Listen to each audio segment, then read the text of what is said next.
দক্ষিণ ভারতে একজন ব্রাহ্মণ ছিলেন, তার নাম ছিল আত্মদেব। তার পত্নীর নাম ছিল ধুন্দুলি। কি কি কি কি বললাম? ব্রাহ্মণের নাম ছিল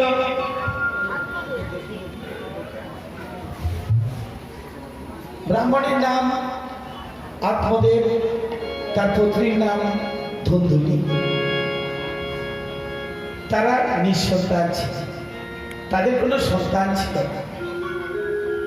ব্রাহ্মণ অত্যন্ত কুপিত হতেন, অত্যন্ত দুঃখিত, অত্যন্ত ব্যথিত হৃদয়ে সদা সর্বদাই চিন্তা করতেন, তাই তো আমার তো কোনো সন্তান নেই, আমার এত সম্পত্তি, এত ধন, এত বড় বাড়ি, এত জিনিস, এত কিলো কিলো সোনা আমার কে ভোগ করবে?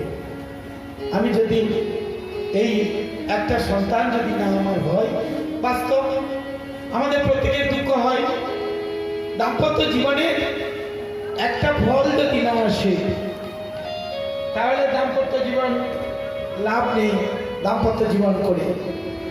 তাই দাম্পত্য জীবনে ফল বলতে একটা পুত্র, কমসে কম একটা সন্তান হলে, কন্যা হলেও ভালো হয়। এখন পুত্র কিরকম ভাবে দুঃখ দেয় সেই সময়ও ছিল, এখনো আছে। এখন যারা শাশুড়িরা তারা বুঝতে পারছেন বৌমারা এক একটি পারমাণবিক বোমা, কিরকম ভাবে আপনাদের কাছে বাস্ট হয়।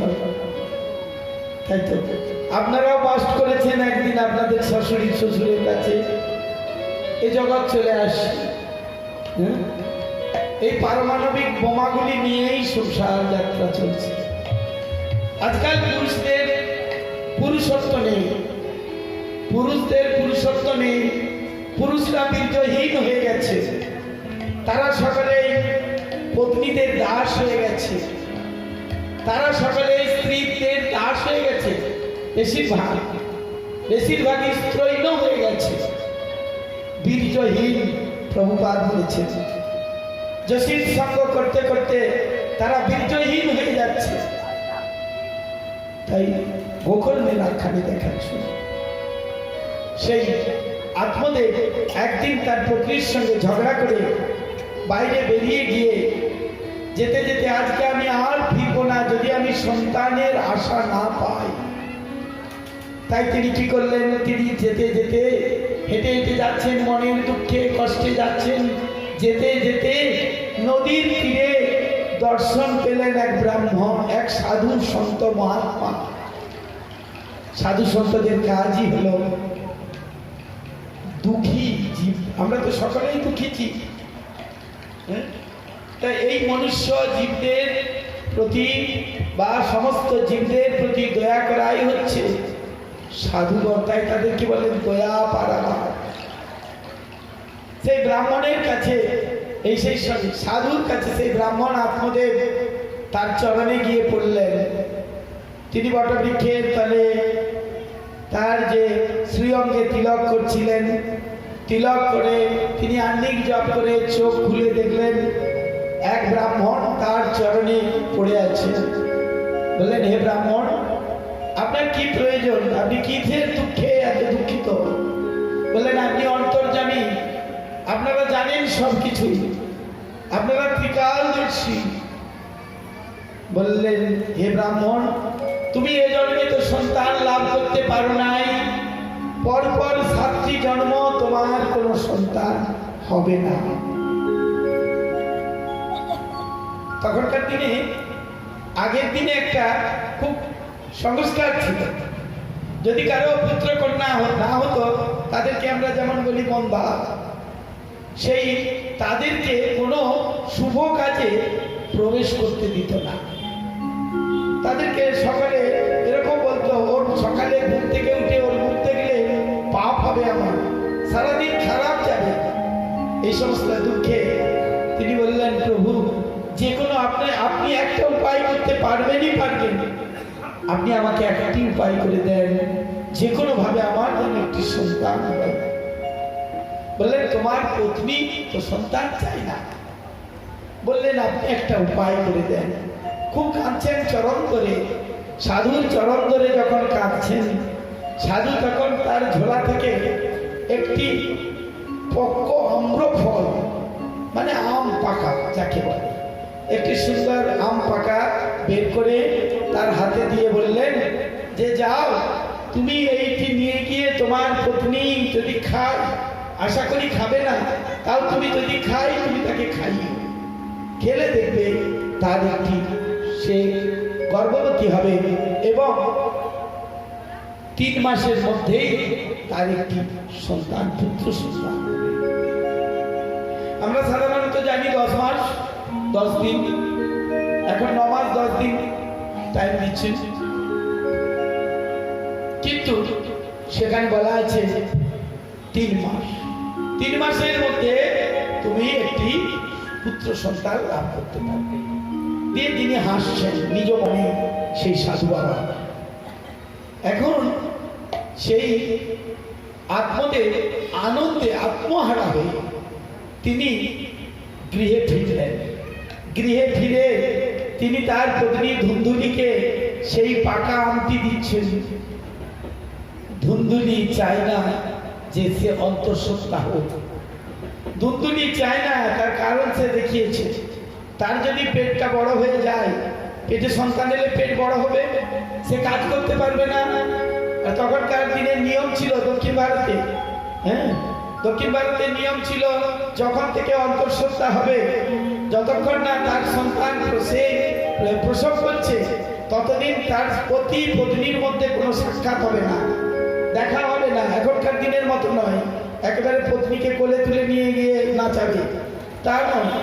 হ্যাঁ, তখন এরকম নিয়ম ছিল, কঠোর নিয়ম। তার জন্য সন্তানগুলো সুসন্তান হতো, তার জন্য সন্তানগুলো ভগবতমুখী হতো। আর এখন আমরা সন্তানগুলোকে ভগবতমুখী করতে পারি না এই কারণে, তার কারণ আমরা পিতামাতাই বলবো। হ্যাঁ, তা সেই কারণে আমাদের সন্তানগুলোকেও কৃষ্ণমুখী নয়। এখন সে বলছে যদি আমার পেট বড় হয়ে যায়, আমাকে তো ঘরের ভিতরে থাকতে হবে।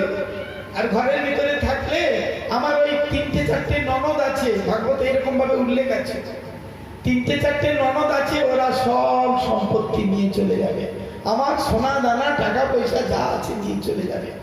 হ্যাঁ, এরকম ভাবে কুপিত মন। কিন্তু আত্মদেব শুনলেন না, বললেন তোমাকে এটা খেতেই হবে। হাতে করে নিলেন সেই তার পত্নী ধুন্ধুলি। নেওয়ার পর ধুন্ধুলি যখন সেই ফলটি নিয়েছে, ফলটি নেওয়ার পর কিছুক্ষণের 2-1 দিন গেল। 2-1 দিন যাওয়ার পর তার বোন এসেছে তার বাড়িতে। বোনের স্বামীটা ছিল মাতাল, বোনের স্বামীটা ছিল মাতাল। মাতালদের কি প্রয়োজন হয় বলুন তো? টাকার প্রয়োজন হয়, এবং তারা টাকার জন্য যে কোনো কর্ম করতে পারে। মাতাল আগে আমার তো বাঁকুড়া জেলায় জন্ম, আগে আমাদের বাঁকুড়া জেলাতে এত মদের চল ছিল না, নেশা করার এত চল ছিল না, নেশা করতো না এত লোকে। এখন শুনি আমি, অনেকে আসে, বা আমি তো বাঁকুড়ার অনেক জায়গায় ঘুরি, আমি শুনি যে অনেকেই নাকি নেশা করে। বাঁকুড়া ডিস্ট্রিক্ট অত্যন্ত শুদ্ধ বৈষ্ণবের দেশ বাঁকুড়া। এই যে বাঁকুড়া বীরভূম, এই দুটো ডিস্ট্রিক্ট হচ্ছে অত্যন্ত শুদ্ধ, কিন্তু সেখানে এখন প্রচুর নেশা ঢুকে গেছে। এটা অত্যন্ত খারাপ, শুনে খুব দুঃখ পাই।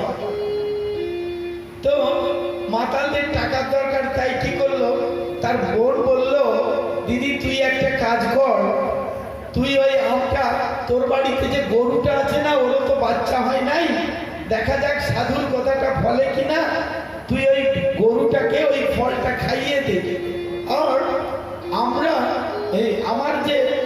আমি তো এখন গর্ভবতী, আমার 3 মাসের মধ্যেই সন্তান হবে, তাই আমি তোকে গোপনে আমি দাসীর মাধ্যমে আমার যে সন্তান হবে সেই সন্তানটাকে তোর কাছে দিয়ে দেবো। আর কি করবো জানিস, তোর তো স্তনে দুধ আসবে না, তাই তুই একটা কাজ করবি, তুই তোর পতিকে বোঝাবি যে আমার বোন কয়েকদিনের মধ্যে সন্তান হয়েছে, সেই সন্তানটা মারা গেছে, তাই তার স্তনে দুগ্ধ আছে, সেই দুগ্ধ বোন এসে প্রতিদিন পান করাবে, মানে বোন থাকবে বাড়িতে। বোন থাকলে কি হবে, ভগ্নিপতিকে দিদি কি দেবে, টাকা দেবে, তার মদ খাওয়ার সুযোগটা হয়ে যাবে, তাহলে আর বাড়িতে অত্যাচারটা করবে না। তারপর সেই ধুন্দুলি সেই কর্মই করলো, গরুটাকে ফলটা খাইয়ে দিল, দিয়ে নিজে গোপনে ঘরের মধ্যে অন্তঃসত্ত্বা হয়েছে বলে বসে থাকলো দাসীদের সঙ্গে কন্ট্যাক্ট করে। আর কি করলো না, প্রতিদিন এই আত্মদেব তিনি তো দূরে থাকছেন, থাকা চলবে না, সম্পর্ক রাখা চলবে না। সম্পর্ক মানে তার দেখা দেখি হবে না, সে একটা ঘরের মধ্যে থাকবে। ঠিক 3 মাস পর গাভীটা সন্তান প্রসব করল। সন্তান প্রসব করলো একটি মানুষের মতো সন্তান, শুধু তার কানগুলো হলো গরুর মতো। আর সেই ধুন্দুলি বোন সন্তান একটি প্রসব করে, পুত্র প্রসব করে সেই দিদির কাছে দিয়ে দিল। সেই বোনই লালন পালন করে, আর সেখানে মাঝে মাঝে তার স্বামীকে দেখায় যে আমি মা হয়েছি। আত্মদেব অত্যন্ত আনন্দিত হলেন, সেই দেশের মানুষরা অত্যন্ত আনন্দ পেলেন। তাই তো আহা, আত্মদেবের কি ভাগ্য, একটা পুত্র নয়, গরুর পুত্র হলেও সে তো মানুষের মতো পুত্র, মানুষের মতো চেহারা। তাই তার এই বৃদ্ধ বয়সে 2টো পুত্র হলো, খুব আনন্দ পেলেন সকলে। আত্মদেব 2 হাত ভরে দান করলেন। নিয়ম, পুত্র সন্তান বা সন্তান হলে কি করতে হয়, দান করতে হয়। আমরা দেখেছি ছোটবেলা থেকে আমাদের দেশে, জানি না অন্যান্য দেশে আছে কিনা, আমাদের দেশে কোনো বাচ্চা কাচ্চা হলে মানুষের কি করে, একটা ঢোলক বাজিয়ে ওই কয়েকজন আসে, এসে কি করে গান টান করে, আর সেই বাচ্চাটাকে এরকম এরকম করে নাচিয়ে, আর কি করে বেশ কিছু টাকা পয়সা, মোটা টাকা পয়সা নিয়ে যায়। তাহলে কি করে, তার মানে দান করো, বিভিন্ন মন্দিরে মন্দিরে পূজা দাও, দান করো, সাধু বৈষ্ণবের সেবা দাও। এইভাবে আত্মদেব সেবা দিতে লাগলেন, দক্ষিণা দান দক্ষিণা করতে লাগলেন। তারপর আস্তে আস্তে সেই ছেলে দুটি বড় হলো। গোকর্ণ হলো প্রথম বড় ছেলে, আর তার তাদের নাম রাখলো যেহেতু কানগুলো গরুর মতো, তাই তার নাম দিল গোকর্ণ। আর সেই ধুন্দুলির যে পুত্র, তার মায়ের নাম অনুসারে তার নাম দিল ধুন্ধুকারী। কি নাম দিল, গোকর্ণ আর ধুন্ধুকারী। গোকর্ণ এবং ধুন্ধুকারী দুজনেই বড় হতে থাকলো। গোকর্ণ পড়াশোনায় অত্যন্ত বুদ্ধিমান, এবং গোকর্ণ গুরুজনদের প্রতি অত্যন্ত শ্রদ্ধালু। আর ছোট পুত্রটি অর্থাৎ ধুন্ধুকারী, সে অত্যন্ত খল, সে অত্যন্ত কুপাক, সে অত্যন্ত বদমাইশ। সে বাচ্চাদের পেলে, ছোট শিশুদের পেলে তাদের চিমটি কেটে মাংস তুলে নেয়, এমনকি একটু বড় হওয়ার সঙ্গে সঙ্গে কূপে ফেলে দেয়, কাঁটা বনে ফেলে দেয়। বাচ্চাদের যদি কোনো অন্ধ বা বৃদ্ধ মানুষ পায় তাকে ফেলে দেয়।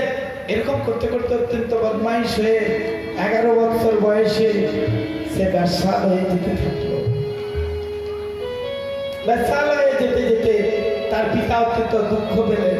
আত্মদেব, এ কি হলো ভগবান, আমি তোমার কাছে পুত্র চাইলাম, সাধুর দেয়া ফল খেয়ে পুত্র হলো, তাও আবার এইরকম পুত্র, এর থেকে তো না হওয়াই ভালো ছিল আমার। আস্তে আস্তে তাকে অনেক সংযত করার চেষ্টা করলেও সে বাড়ি থেকে যত সোনা দানা টাকা পয়সা চুরি করে করে নিয়ে আর সেই বেশ্যালয়ে পতিতালয়ে যেতে থাকে।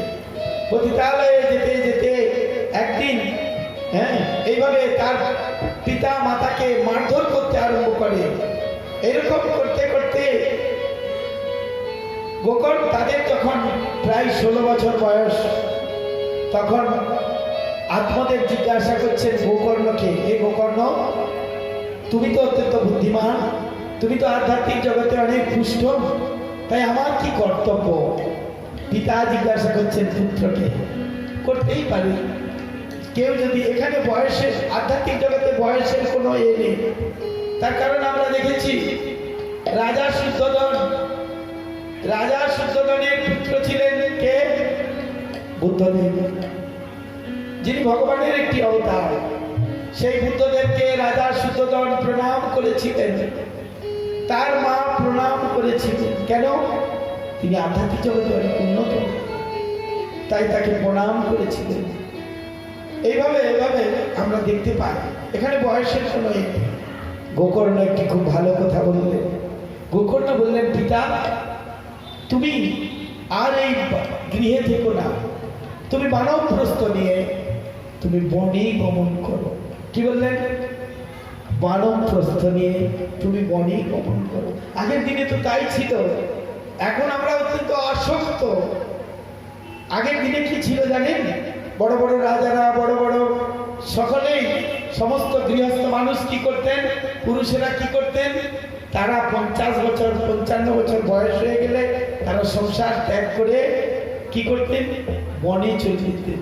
বনে ঋষিমুনিদের আশ্রমে থেকে, তপবনে থেকে মানবপ্রস্থ জীবনযাপন করে, সন্ন্যাস পরমহংস বেশ গ্রহণ করে তারা কি করতেন? ভগবত ধামে যাওয়ার চেষ্টা করতেন। এখন দেখুন সেই রীতিই আছে। 60 বছর বয়সে কি হয়? 60 বছর বয়সে গেলে সেই মানুষের আর কোনো ভ্যালু থাকে না। তার কারণ 60 বছর হয়ে গেলে তুমি রিটায়ার, কি মাস্টার, কি প্রফেসর, কি যাই, রেলওয়ে সার্ভিস বা যা যে কোনো চাকরি বা সংসার থেকেও। কারণ পুত্রের বয়স কত হয়ে যায়? যদি 25 বছরে বিবাহ করে তাহলে পুত্রের বয়স হয়ে যায় কত? 35। পুত্র, উপযুক্ত পুত্র হলে তার হাতে সংসার দিয়ে নিজেকে কি করতে হয়? সাধন ভজনে লিপ্ত হয়ে যেতে হয়। তাই গোকর্ণের পিতা, গোকর্ণ বললেন, পিতা তুমি বনে চলে যাও। বনে তখন সে গৃহস্থ তো খুব কাঁদছে আর বলছে, পিতা, পুত্র, আমি যে বনে চলে যাব, আমি কি দিয়ে থাকবো? তোমাদের মুখমণ্ডল দর্শন না করলে এটা হয়?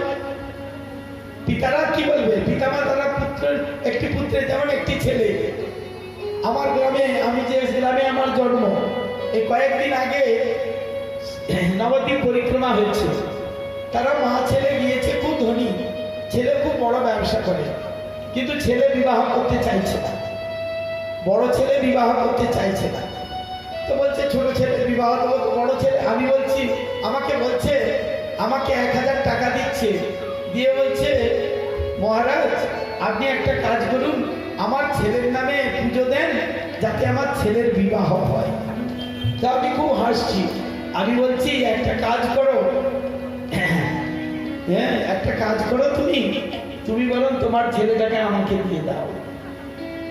সঙ্গে সঙ্গে মূর্ছা হয়ে গেছে, অজ্ঞান হয়ে গেছে। তার ছেলেকে বলছে, বাবা পালিয়েছ, এরা তোকে যদি নিয়ে নেয়। এরকম ভাবে আমরা আসক্ত। এই অত্যন্ত আসক্তির কারণেই আমরা এই জগৎ থেকে উদ্ধার হতে পারছি না। এটাই হলো ভববন্ধন, এটাই হলো ভব রোগ। এখান থেকে আমরা উদ্ধার পেতে পারছি না। উদ্ধার পাওয়ার রাস্তা হলো, রাস্তাটা দেখিয়ে দিয়ে গেলেন গোকর্ণ। বললেন, পিতা, তুমি বনে চলে যাও, সাধন ভজন করো, আমি সেখানে কি নিয়ে থাকবো? তোমাকে আমি শ্রীমদ ভাগবত দিচ্ছি। তুমি এই শ্রীমদ ভাগবত শাস্ত্র নিয়ে তুমি নিত্য শ্রীমদ ভাগবত শাস্ত্র আলোচনা করো আর ভগবানের ধ্যান করো, তাহলেই তোমার জীবনে পূর্ণ শান্তি লাভ করতে পারবে। তাই গোকর্ণের পিতা আত্মদেব তিনি চলে গেলেন কোথায়? না বনে। এখন তো ঘর ফাঁকা, পিতা চলে গেল। পিতা চলে যাওয়াতে গোকর্ণ দেখলো তার ভাই ধুন্ধুকারী অত্যন্ত অশান্তি করছে। অত্যন্ত অশান্তি করাতে তাই ধুন্ধুকারী কি করতে থাকলো না, এত বাড়িতে অশান্তি করতে লাগলো, তার মাকে মারধর করতে লাগলো, হ্যাঁ, বাড়ি থেকে জিনিস নিয়ে চুরি করে নিয়ে চলে যেতে লাগলো। যেতে যেতে তারা গরিব প্রায় হয়ে গেল। তখন তার মা এই গোকর্ণ তিনি তীর্থে তীর্থে ভ্রমণ করার জন্য এক প্রকার চৈত্রিক সন্ন্যাসী হয়ে গেলেন। কিছুদিন পর এইভাবে তার মাকে তার মা ধুন্ধুনিকে, যেহেতু অত্যন্ত পাপী ছিল, কৃষ্ণ ভাবনা তার হৃদয়ে ছিল না, তাই সে কি করলো, ধুন্ধুকারী তাকে মৃত্তিকা তেল মানে মাটির থেকে যে তেল উৎপন্ন হয়, সেই তেল ঢেলে তার গায়ে তার মাকে পুড়িয়ে মেরে দিল। অর্থাৎ আমরা এখন যেটাকে কেরোসিন তেল বলি, সেই তেল দিয়ে তার মাকে তার অঙ্গে দিয়ে তাকে পুড়িয়ে মেরে দিল। পুড়িয়ে মেরে দিয়ে সে বাস, আর কোনো চিন্তা রইল না। এবার কি হলো, এবার পাঁচটা পতিতা নারীকে নিয়ে এসে ঘরের মধ্যে আনন্দ উপভোগ করতে থাকে। কিন্তু সেটা তো কন্ট্রাক্ট বেসিস, চুক্তির ভিত্তি। সেই চুক্তি যখন না মেটাতে পারে তাহলে কি হবে, অশান্তি। তাই সেই ধুন্ধুকারী বাইরে থেকে চুরি ছিনতাই করে নিয়ে এসে, ডাকাতি রাজানি করে নিয়ে এসে আর তাদের ইচ্ছা পূর্ণ করতে লাগলো। তাদের ইচ্ছা যখন পূর্ণ করতে লাগলো, তখন তারা দেখলো যে এইভাবে তো দিন চলে না, এর তো সম্পত্তি নেই আর কিছু। তাই যদি এরকম জগৎ স্বার্থপর, একে আমরা একটা কাজ করি, একে আমরা মেরে দিয়ে পালিয়ে যাব। কেন, আমরা যদি এখন পালিয়ে যাই তাহলে কি করবে, আমরা যেখানে থাকবো সেখান থেকে আমাদেরকে ধরে নিয়ে আসবে। তাই একটা কাজ করি, একে মেরে দিয়ে আমরা পালিয়ে যাব, যা আছে নিয়ে আমরা পালিয়ে যাব। কেন এ এখন চুরি করে নিয়ে আসে, আর চুরি করে যখন নিয়ে আসে সম্পত্তি নিয়ে আসবে, টাকা পয়সা নিয়ে আসবে, সোনা দানা চুরি করে নিয়ে আসবে। রাজার লোক যদি একে ধরে তাহলে কি হবে না, তাহলে আমরাও সেই বসে দুষ্ট হয়ে যাব। তাই আমরা এখন এখান থেকে চলে যাবো। হাল করে কি করব না, একে মারবো, প্ল্যান করবো। একটা বাঁশ রাখবো, একটা বাঁশ রেখে ভালোবাসার অভিনয় করলো। আমার গুরু মহারাজ বলেন নারীর চক্রে যদি পড়ে কেউ, তার জীবন একেবারে বৃথা। প্রভুপাদ ভক্তি সিদ্ধান্ত সরস্বতী ঠাকুর বলেছেন, একটা নারী ভ্রু কম্পনের দ্বারা বিরাট বড় পুরুষ সে পর্যন্ত পড়ে যেতে পারে। আমরা জানি ঋষি বিশ্বামিত্র মেনকার ভ্রুকম্পনের দ্বারা ভ্রষ্ট হয়ে গেছে। ঠিক তাদ্রুপ তারা দেখলেন সেই যে খুব ভালোবাসার অভিনয় করছে। আমার গুরুদেব বলেন, মোহিনী রূপা নারী কি না করতে পারি।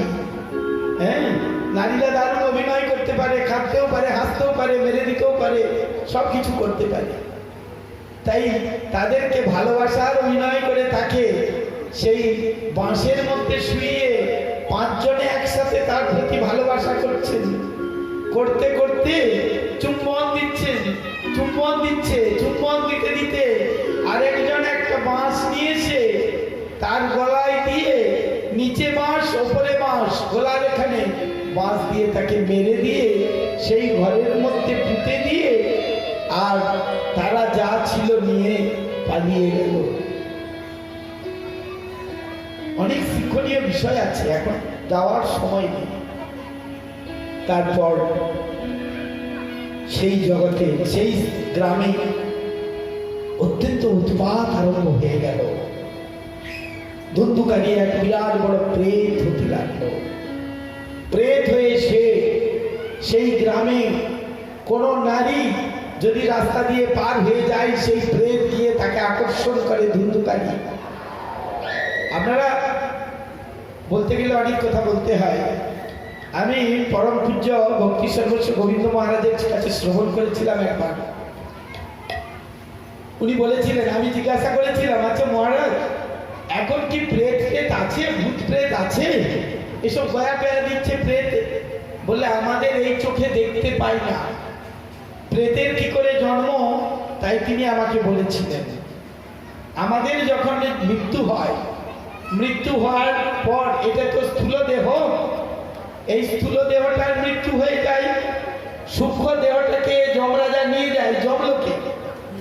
যমলোকে নিয়ে যাওয়ার পর যমরাজা সেখানে বিচার করেন আমাদের বিচার হওয়ার পর, বিচার হয়ে আমরা সুখ দুঃখ ভোগ করি, স্বর্গ নরক ভোগ করি, তারপরে স্বর্গে যায়, নরক ভোগ করার পর স্বর্গে যায়, যতটুকু সুখ থাকে স্বর্গ সুখ সেই স্বর্গে ভোগ করি। এই যে আপনারা অনেকেই ভিআইপি হয়েছেন না, সবার গলায় একটা করে আইডেন্টিটি কার্ড ঝুলিয়ে দিয়েছেন আমাদের মাস্টারমশাই সব্যসাচী বাবু। হ্যাঁ, তাই সেই রকম সেইখানে বা চাকরি করতে গেলে একটা আইডেন্টিটি কার্ড আছে, ব্যবসা করতে গেলে একটা আইডেন্টিটি কার্ড আছে, ভারতীয় নাগরিক হতে গেলে আইডেন্টিটি কার্ড আছে, তাই না?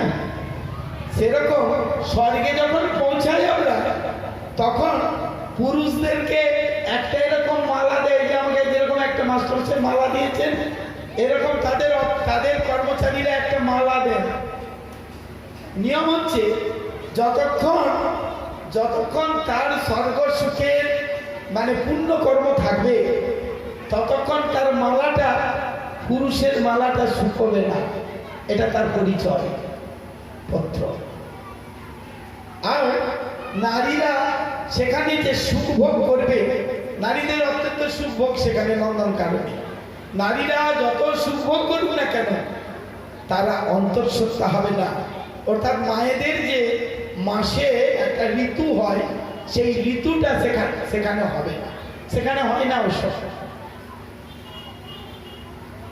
তখন যদি কারো এই মালা একটুখানি শুকনো হওয়ার আভাস হয়, তখন তাকে স্বর্গের দূত তাকে তার মাথায় পা দিয়ে ফেলে দেয়। আর যদি কোনো নারী ঋতুবতী হবার প্রাক্কাল থাকে, তাহলে তাকে মাথায় পা দিয়ে তাকে ফেলে দেয় এই মর্তলোকে। মর্তলোকে যখন ফেলে দেয়, তখন তার জন্মটা হয়ে যায় প্রেত বা প্রেতী। আমার কথা বোঝা গেল? এটা আছে পুরাণে আছে, এটা আপনারা যদি গরুর পুরাণ পাঠ করেন তাহলে সেখানে পাবেন। তারপর কি হবে? তারপর সেই যে প্রেত প্রেতী তারা কি করলো, বিভিন্ন ভাবে ঘুরতে থাকলো। তাদের খাদ্যটা কি? শুকনো মলের যে গন্ধ, সেই গন্ধটা খেয়ে তাকে থাকতে হয়। থাকার পর কি হয়, এরকম করতে করতে তার যখন সেই কর্ম শেষ হয়, তখন তার সে বাতাসের সঙ্গে মিশে, বায়ুর সঙ্গে মিশে ঘূর্ণিপাক হতে হতে আকাশে ওঠে। আকাশে মেঘ রূপে, অর্থাৎ আকাশে জলকণা রূপে মেঘ বা জলকণা রূপে জন্মগ্রহণ করে। জলকণা রূপে জন্মগ্রহণ করে সে কি হয়, সেই জলকণা মাটিতে পড়ে। মাটিতে পড়ার পর সেই জলকণার দ্বারাই বিভিন্ন শস্য কোণার মধ্যে সেই আত্মা প্রবেশ করে। সেই আত্মা প্রবেশ করে শস্য কোণার মধ্যে প্রবেশ করে সেই শস্য পুরুষ এবং নারী খায়। তখন পুরুষের কি হয়, শুক্র হয়ে শুক্রাণু হয়ে ডিম্বাণুর সাথে মিলন হয়, এবং মিলনের ফলে একটি সন্তান হয়, উৎপন্ন হয়। এইভাবে আমাদের জন্মচক্র চলছে।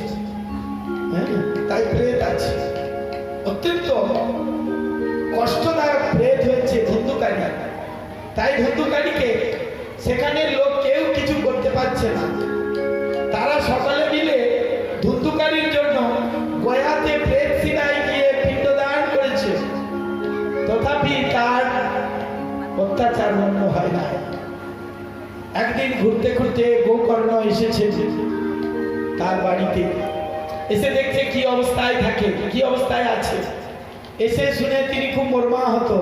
তিনি সেই ঘরের ভিতরে যখন শুয়ে থাকলেন, তখন একটা অন্যরকম রূপ নিয়ে সেই ধুন্ধুকারী এসে বলছে, দাদা আমাকে উদ্ধার করো, আমাকে যদি উদ্ধার না করো তাহলে আমার কি গতি হবে, আমাকে তুমি ছাড়া কেউ উদ্ধার করতে পারবে না।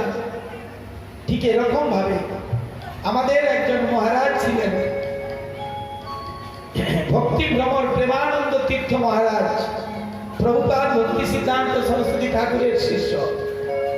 তিনি কোন নিয়ম সেবার সময় এক জায়গায় ভাগবত পাঠ করতে গিয়েছেন, ভাগবত পাঠ করতে গিয়েছেন এক জায়গায়, আর এক জায়গায় বাসা বাড়ি।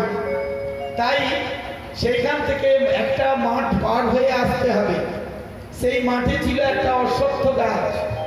সেই অশ্বত্থ গাছের সামনে একটা প্রেত এসে বলছে যে আমাকে রক্ষা করুন, আমাকে উদ্ধার করুন, আমাকে আপনারা ছাড়া কেউ উদ্ধার করতে পারবে না। তিনি তার কথা বলছে, তার ভাষাতে বলছে। নিত্যলীলা প্রবিষ্ট ভক্তি ভ্রমর প্রেমানন্দ তীর্থ মহারাজ বললেন, তোমার নাম বলো, তোমার গোত্র বলো।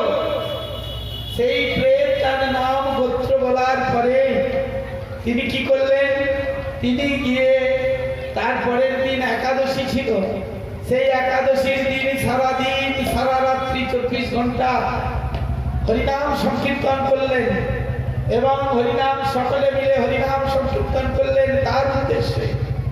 তারপরের দিন দ্বাদশীতে যজ্ঞ করলেন, আর সেই যজ্ঞে তার নামে আহুতি দিলেন। কি আহুতি দিলেন? এই যে এতজন একাদশী করেছেন সেই একাদশীর ফল আহুতি দিলেন, আর একাদশীর ফলটা আহুতি দেওয়ার পর সঙ্গে সঙ্গে মন্ত্র বলে আহুতি দিলেন, এবং সেই যজ্ঞকুণ্ড থেকে দর্শন করতে পারলেন নিত্যলীলা বরিষ্ঠ ভক্তি ভ্রমর প্রেমানন্দ তীর্থ মহারাজ। সেই প্রেত উদ্ধার হয়ে গেলেন। তাই সেই গোকর্ণের কাছে প্রেত এসেছে, ধুন্ধুকারী আমাকে উদ্ধার করো। কিভাবে উদ্ধার করবে চিন্তা করছেন। তিনি পণ্ডিত সমাজকে নিয়ে বসলেন। পণ্ডিত সমাজ একে একে বললেন, নানান রকম কথা বললেন। গোকর্ণ বললেন, একটা সিদ্ধান্ত আমাদের করতে হবে। তিনি বললেন, শ্রীমদ ভাগবত শাস্ত্র সপ্তাহব্যাপী যদি পাঠ করা যায় তাহলে আমাদের হয়তো এই ধুন্ধুকারীকে আমরা উদ্ধার করতে পারব। তিনি কি করলেন, যেহেতু তাকে বাঁশের মধ্যে বাঁশ দিয়ে মেরেছেন, তাই তার পাশে তিনি একটি বাঁশ নিয়ে এলেন। সেই বাঁশটাতে 7টা গিট ছিল। সেই 7টা গিটে বিভিন্ন মন্ত্র উচ্চারণ করে আহ্বান করলেন সেই প্রেতকে সিঁদুর দিয়ে। সেই প্রেতকে আহ্বান করলেন, প্রেতের পূজা করলেন। পূজা করে সেই বাঁশকে রাখলেন যেখানে ভাগবত পাঠ হচ্ছে। সেই ভাগবত পাঠের পাশে সেই বাঁশ, মন্ত্রভূত বাঁশ থাকলো। প্রতিদিন 24 ঘন্টা ভাগবত কথা পাঠ হয়। 24 ঘন্টা পার হলে সেই একটা করে বাঁশের গিট ফেটে যায়, একটা করে বাঁশের গিট ফাটে প্রতিদিন। এইভাবে 7 দিন একটি করে, 7 দিনে 7টা গিট যখন ফেটে যায়, তারপর 7 দিনের পর একটি সুন্দর সেখান থেকে একটি পুরুষ উঠে আসে। অপূর্ব সুন্দর তার বস্ত্র, তার মস্তকে মুকুট, সুন্দর কুণ্ডল অলঙ্কার সহিত একটি পুরুষ, দিব্য পুরুষ। বললেন, আমি ধুন্ধুকারী। বললেন, তুমি কোথায় ছিলে? না, আমি ওই বাঁশের ছিলকার মধ্যে প্রবেশ করেছিলাম। বাঁশের ছিলকা দিয়ে প্রবেশ করে আমি প্রতিদিন ভাগবত শ্রবণ করে আমার সমস্ত পাপ বিদূরিত হয়ে গেছে, আমার প্রের জন্য মুক্ত হয়েছি। তাই তিনি গোকর্ণ এবং শ্রীমদ ব্যক্তি ভাগবত এবং গ্রন্থ ভাগবত, 2 ভাগবত এবং পণ্ডিত সমাজকে প্রদক্ষিণ করে 4 বার প্রদক্ষিণ করে তিনি তার জন্য দিব্য রথ এলো এবং দিব্য রথে করে তিনি চলে গেলেন। তাই আমাদের ভগবানের কথা, শ্রীমদ্ ভাগবতের কথা পাঠ করা, শ্রীমদ্ ভাগবতের কথা অধ্যয়ন করা, শ্রীমদ্ ভাগবতের কথা শ্রবণ করা আমাদের একমাত্র কর্তব্য। তাই পুরাণে একটি শ্লোক দিয়েছেন, দৃষ্টাং ভাগবতং দুরাত প্রক্রমে সম্মুখ হিজ পদে পদে অশ্বমেধস্য ফল প্রাপ্নত্ব সংশয়। দূর হতে ভাগবত শাস্ত্র যে বাহিরে, কি বললেন? দূর হতে ভাগবত শাস্ত্র যে বাহিরে, নিকটে আশয়ে অতি আনন্দ অন্তরে। প্রতি পদক্ষেপে অশ্বমেধ ফলতা, তাহাতে সংশয় নাই কহিতেছি স্যার।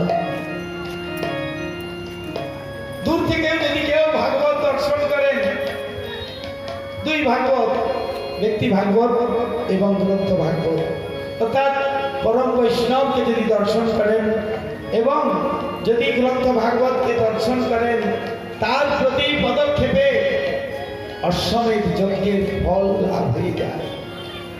তাহলে আমরা কি চাই?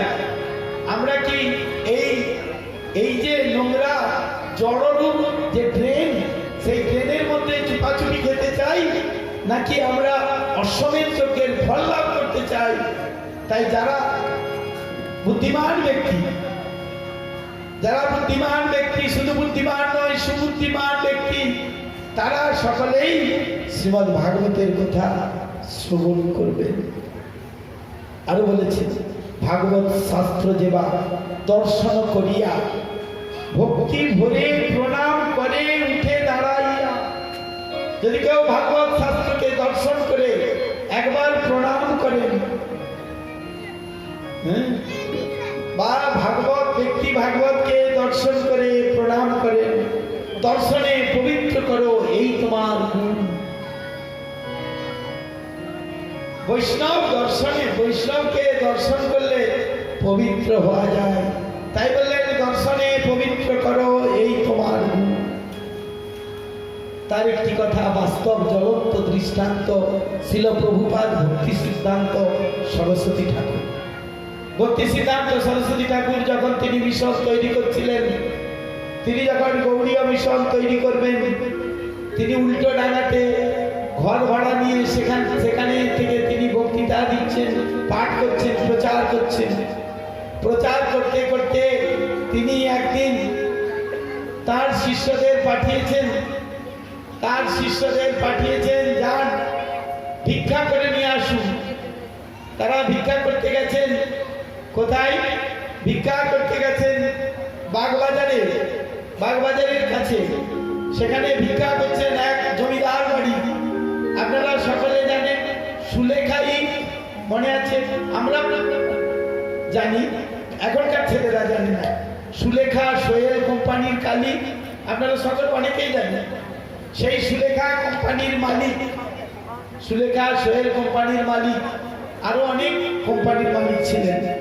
জেবি দত্ত, সেই জেবি দত্ত, জগবন্ধু দত্ত, তিনি ছিলেন বিরাট বড় জমিদার, বাবু সম্প্রদায়ের একজন অন্যতম। তিনি তার বাড়িতে ভিক্ষা করতে গেছেন। তার দুই পত্নীর একটিও সন্তান হয় না। তারা দুইজনে সেই সাধুর কাছে খুব ক্রন্দন করছে যে, হে বৈষ্ণব ঠাকুর, আমাদের তো কোনো সন্তান হয় নাই, আমাদের জীবন কি করে চলবে? আমাদের বাবু প্রতিদিন সন্ধ্যা হলে চলে যায় নিত্য দর্শন করতে, তারা চলে যায় অন্য স্থানে, আমাদের কাছে থাকে না। তাই আমাদের কোনো সন্তান সন্ততি নাই, আমরা কি নিয়ে থাকবো? আমাদের কি গতি হবে? চরম ধরে ক্রন্দন করছে। সেই কথা সেই প্রভুপাদের শিষ্যরা গিয়ে প্রভুপাদকে বললেন, ভক্তি সিদ্ধান্ত সরস্বতী ঠাকুরকে বললেন। প্রভুপাদ তার পরের দিনে গেলেন সেই মালিকের সঙ্গে দেখা করতে গিয়ে বললেন, আপনার তো অনেক জায়গা, অনেক কলকাতায় বাড়ি, অনেক স্থান আছে, তাই আপনি আমাকে একটা জায়গা দেন যেখানে আমি একটা মঠ স্থাপন করব, একটা মিশন স্থাপন করব। তিনি বললেন, দেখুন, হাসতে হাসতে বলছেন, দেখি আপনার শক্তি আছে কিনা। আপনারা একটা কাজ করুন, ওই বাগবাজারে গঙ্গার তীরে একটা বেশ্যাপটি আছে, পতিতাপটি, ওইখানে আপনারা চলে যান। ওইখানে গিয়ে ওদের যদি তুলে নিতে পারেন, দিয়ে ওখানে যদি আপনি মঠ তৈরি করতে পারেন, মিশন তৈরি করতে পারেন, আমার কোনো দুঃখ না। প্রভুপাদ পরদিন প্রাতে পায়ে খড়ম পড়তেন। প্রভুপাদ দেখতে ছিলেন অত্যন্ত সুন্দর, তিনি ছিলেন অত্যন্ত শিক্ষিত ব্যক্তি। তিনি দণ্ড নিয়ে গেরুয়া বস্ত্র ধারণ করে মুন্ডিত মস্তকে তিনি যাচ্ছেন। গিয়ে পৌঁছালেন কোথায়? পতিতাপল্লীতে। পতিতাপল্লীতে যখন পৌঁছেছেন প্রভুপাদ, পতিতারা তাকে দর্শন করে দূর থেকে ভয়ে অস্থির হয়ে যাচ্ছেন। তাই তো আমাদের এখানে তো কোনোদিন কোনো সাধু আসে নাই, সাধুর কি এরকম বৃত্তি হয়েছে যে আমাদের এখানে আসার মতো? তারপর তাদের যে প্রধানা ছিলেন, সেই প্রধানাকে গিয়ে তারা খবর দিলেন।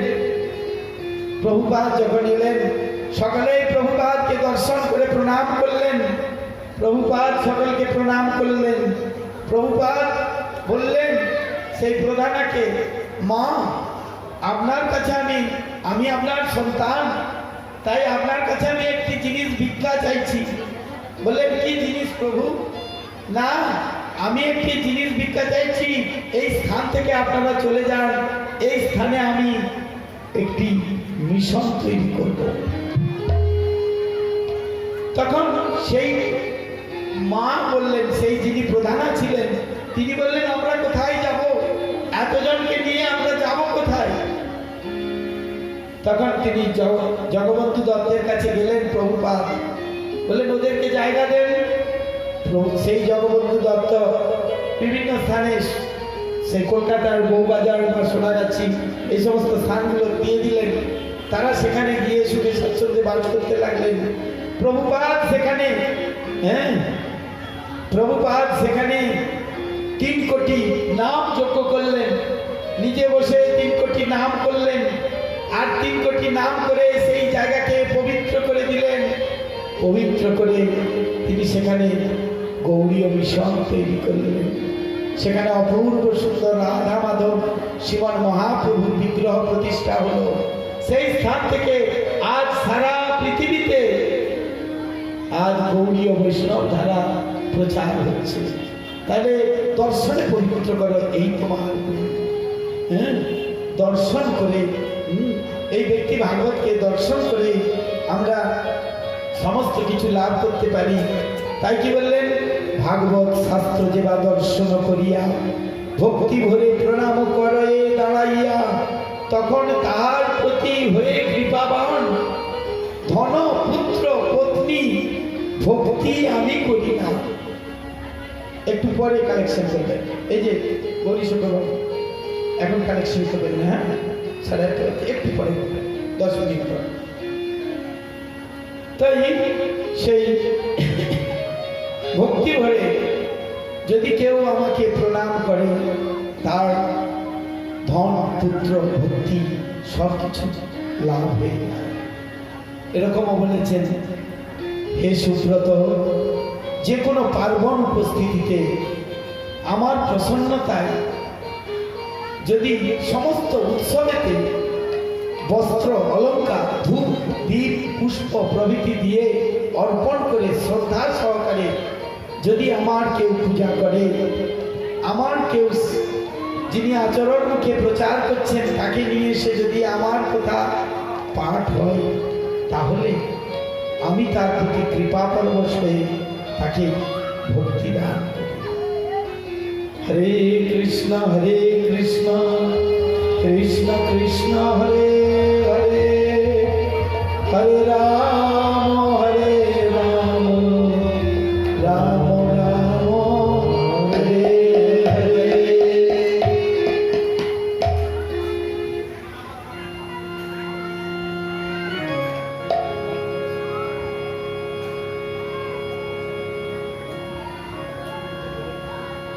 এক সময় স্বর্ণকালী ঋষিগণ পরমেশ্বর ভগবান এবং তার ভক্তগণের প্রীতি সাধনের জন্য নৈমিষারণ্যে সহস্র বৎসর ব্যাপী এক যজ্ঞ অনুষ্ঠান করেছিলেন।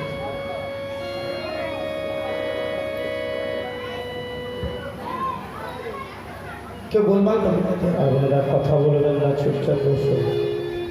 নৈমিষারণ্যে 1000 বৎসর যজ্ঞ করেছিলেন। নৈমিষারণ্যে 1000 বৎসর যে যজ্ঞ করেছিলেন, যজ্ঞ করছেন, বলতে গেলে অনেক কথা বলতে হয়। এখন বলতে হবে নৈমিষারণ্যের কথা। নৈমিষারণ্য কি, কেন নৈমিষারণ্যকে, সেই জায়গাটির নাম নৈমিষারণ্য হয়েছে, শর্টে বলতে পারি না। আসলে বলতে বলতে এরকম হয়ে গেছে না, অনেক বৃহৎ হয়ে যায়। একটা কথা বলতে গেলে আরো অন্য কথা এসে যায়। আপনাদের কষ্ট হচ্ছে, কোমরে ব্যথা করছে, হ্যাঁ? কার কার কোমরে ব্যথা করছে? ময়নাদির কোমরে ব্যথা করছে। তাহলে কি করেছেন? নৈমিষারণ্য। নৈমিষারণ্যটা কি? নৈমিষারণ্য একটা স্থানের নাম। আমি সহজে সংক্ষেপে বলে দিচ্ছি কেন তার নৈমিষারণ্য নাম হলো। নৈমিষারণ্য হচ্ছে কলির ঊর্ধ্বে জায়গা, কলি সেখানে প্রবেশ করতে পারে না। নৈমিষারণ্য কলি প্রবেশ করে না। নৈমিষারণ্যেতে দ্বিতীয়বার ভাগবত অধিবেশন হয়েছিল। প্রথমবার হয়েছিল সুকত্তনী, দ্বিতীয়বার হয়েছে নৈমিষারণ্য। নৈমিষারণ্যে কেন নৈমিষারণ্যকে বেছে নিলেন? কলিযুগ আসছে, তাই ঋষিমুনিগণ, লক্ষ লক্ষ কোটি কোটি ঋষিমুনিগণ তারা চিন্তা করছেন কলিযুগ প্রবেশ করবে, আমরা কি করে কলিযুগে থাকবো? কলিযুগে তো ভজন হয় না, কলির জীব অত্যন্ত অলস, অত্যন্ত মন্দমতি। বুঝতে পারছেন তো? হ্যাঁ, একটুখানি মায়েরা একটুখানি যদি রান্না করেছে, সঙ্গে সঙ্গে ফ্যান বা এসি তলায় ঢুকে যাবে। হ্যাঁ, অলস, মন্দমতি। হ্যাঁ, তারপর কি? তারপর হচ্ছে অত্যন্ত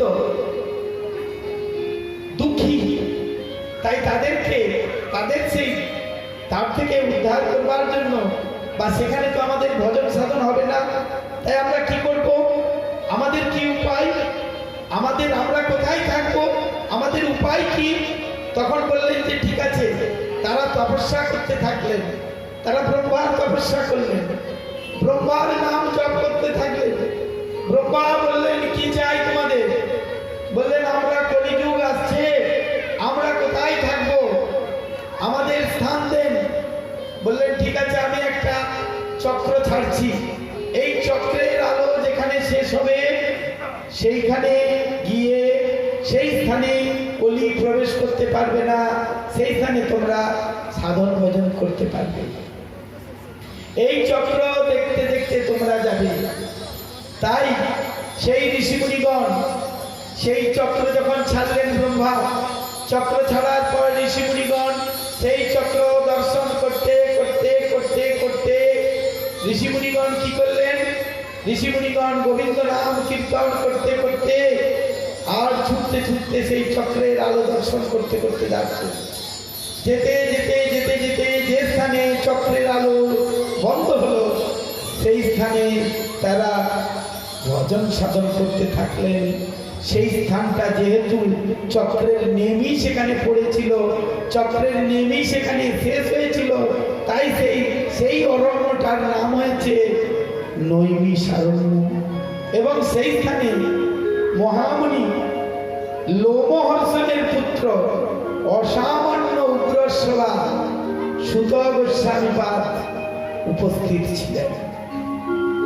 তাকে সেখানে ৭,০০০ ঋষিমুনি সমাদৃত আসনে উপবিষ্ট করে শ্রদ্ধার সহিত অনেকগুলি প্রশ্ন করেছিলেন।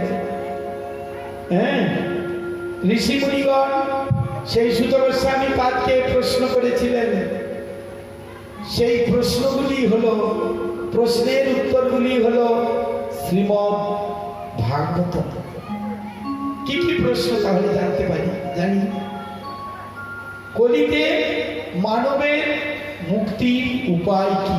প্রশ্ন কি বললেন? কলিতে মানবের মুক্তির উপায় কি? দ্বিতীয় প্রশ্ন, পরমেশ্বর ভগবানের কতগুলি অবতার আছে এবং অবতারগুলি কি কি করে গিয়েছেন, এখানে কি কর্ম সম্পাদন করেছেন তারা? ভগবান শ্রী বাসুদেব তিনি এই জগতে এসে যে সমস্ত লীলাগুলি করেছিলেন সেই সমস্ত লীলাগুলির কথা বর্ণনা করুন। কি কি বললাম? তিনটে প্রশ্ন বলেছি। কি কি বলেছি? কারো মনে নেই, কেউ শুনছে না, সবার মন চঞ্চল হয়ে গেছে, বুঝতে পারছি, বাড়ি যাবার জন্য। হ্যাঁ, প্রথম প্রশ্ন হচ্ছে কলিতে মানবের মুক্তির উপায় কি? কি বললেন? এক কথা, আমরা কি করে মুক্তি লাভ করতে পারি? এই ভববন্ধন থেকে মুক্তি লাভের উপায় কি?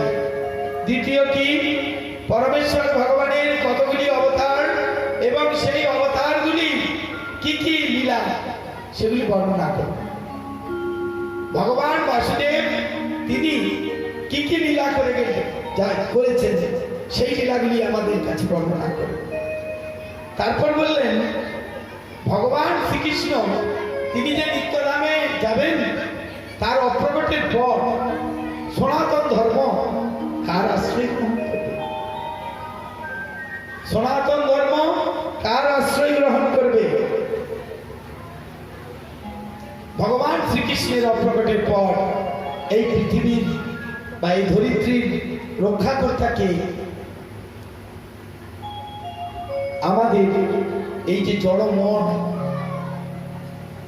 চারটে জিনিস আছে, মন, বুদ্ধি, মন, চিত্ত, বুদ্ধি, অহংকার। এই চারটে হলো সব থেকে বড় ব্যাপার। তাই সেই মন, এগুলো সব জড়, এই জড় মনকে নিগ্রহ করবার উপায় কি? প্রশ্নগুলো জানা গেল। কটা প্রশ্ন বললাম? ছটা প্রশ্ন বলা হয়েছে। এই ছটা প্রশ্নগুলির উত্তর লাভ করতে পারবো। শ্রীমদ্ ভাগবতের সব থেকে উত্তম একটি শ্লোক, সেই শ্লোকটি দিয়ে আমরা শুরু করব। সবই পুংসাং পরধর্ম যত ভক্তি অধক্ষজে অহৈতুক প্রতিহতা। কি বললেন? সবই পুংসাং পরধর্ম যত ভক্তি অধক্ষজে অহৈতুক প্রতিহতা জয়া আত্মা সম্প্রসিদ্ধি। তাই এই শ্লোকের অর্থ হচ্ছে যে ধর্মে একমাত্র কৃষ্ণ ভক্তি লাভ করা যায়, অধক্ষজ মানে গতকাল বলেছিলাম অক্ষজ মানে জড়, অক্ষজ মানে জড়ের অতীত, নির্গুণ ভগবান পরম ব্রহ্ম অধক্ষজ বস্তু। সেই অধক্ষজ বস্তুর প্রতি যার অহৈতুকী ভক্তি হয়েছে, সেই ভক্তি একমাত্র আমাদের মূল কথা। শ্রীমদ্ ভাগবত আলোচনা করার পূর্বে একটি শ্লোক, আরেকটি শ্লোক আমাদের জানতে হবে। সেই শ্লোকটি অত্যন্ত ইম্পর্টেন্ট শ্লোক। শ্লোকটি আগের দিনে সত্যযুগে এই শ্লোকটি অত্যন্ত ঋষিমুনিগণ ভগবানের প্রার্থনা করতেন।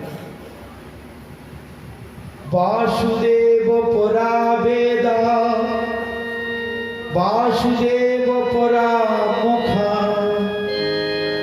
বাসুদেব পরা যোগা বাসুদেব পরা ক্রিয়া।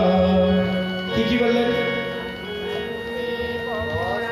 বাসুদেব বাসুদেব পরা বেদা বাসুদেব পরা মুখা বাসুদেব পরা যোগা বাসুদেব পরা বাসুদেবকে নিয়ে, ভগবানকে নিয়ে, পরম পুরুষোত্তম শ্রীকৃষ্ণকে নিয়ে, লীলা পুরুষোত্তম শ্রীকৃষ্ণকে নিয়ে, তাছাড়া কিছু নেই। তারপরে কি বললেন? বাসুদেব পরম জ্ঞানম, বাসুদেব পরম তপ। কি বললেন?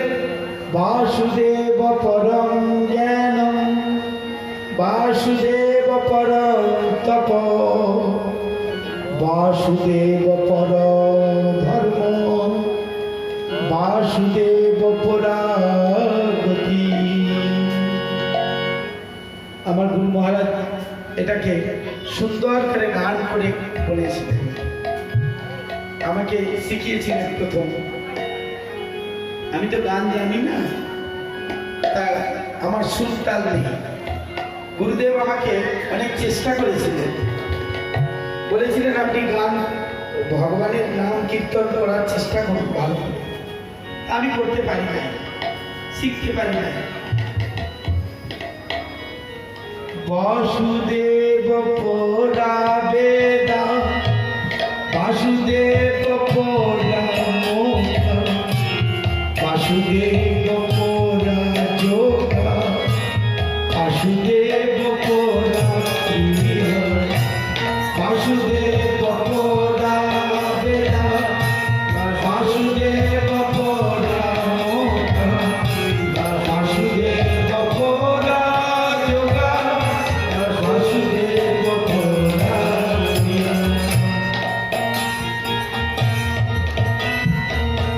হরে কৃষ্ণ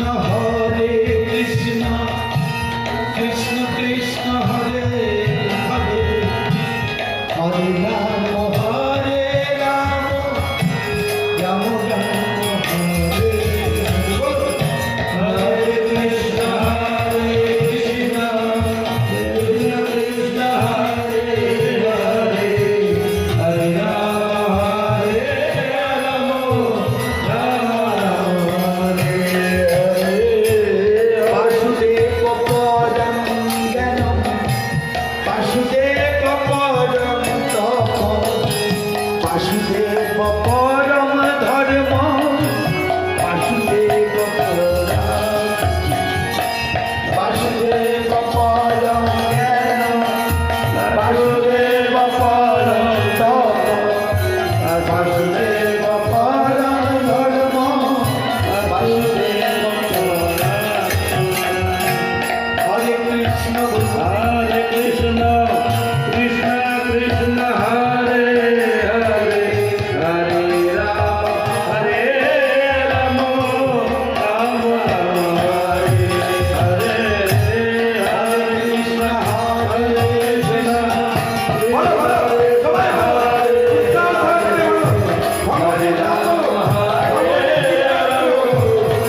এই শ্লোকের অর্থ হচ্ছে বৈদিক শাস্ত্রে জ্ঞানের পরম উদ্দেশ্য হচ্ছে পরমেশ্বর ভগবান বাসুদেব। তিনি ছাড়া আর কেউ নেই এই জগতে। তিনি আমার পতি, তিনি আমার গতি, তিনি সব কিছু। সমস্ত যজ্ঞ সম্পাদনের উদ্দেশ্য হচ্ছে ভগবান শ্রী বাসুদেবের প্রীতি বিধান করা।